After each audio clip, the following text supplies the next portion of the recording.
Benvenuti a tutti, tifosi del Napoli. Lasciate un mi piace al video e iscrivetevi al canale per rimanere aggiornati sulle ultime notizie del nostro amato club. Forza Napoli sempre! Il Napoli continua a essere attivo sul mercato alla ricerca di rinforzi per la difesa. Dopo che gli infortuni hanno ridotto le opzioni a disposizione di Massimiliano Allegri, la dirigenza azzurra ha intensificato i contatti per assicurarsi un difensore esperto prima dell'inizio della nuova stagione. Tra i nomi più seguiti c'è Benoît Badiashile, difensore francese classe 2001, attualmente in forza al Chelsea.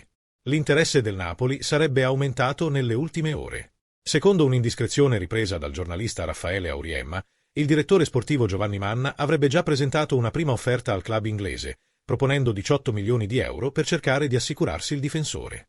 L'obiettivo del Napoli è quello di rinforzare il reparto difensivo con un difensore centrale abituato a competizioni di alto livello, dopo i problemi fisici che hanno colpito Alessandro Buongiorno e Sam Beukema.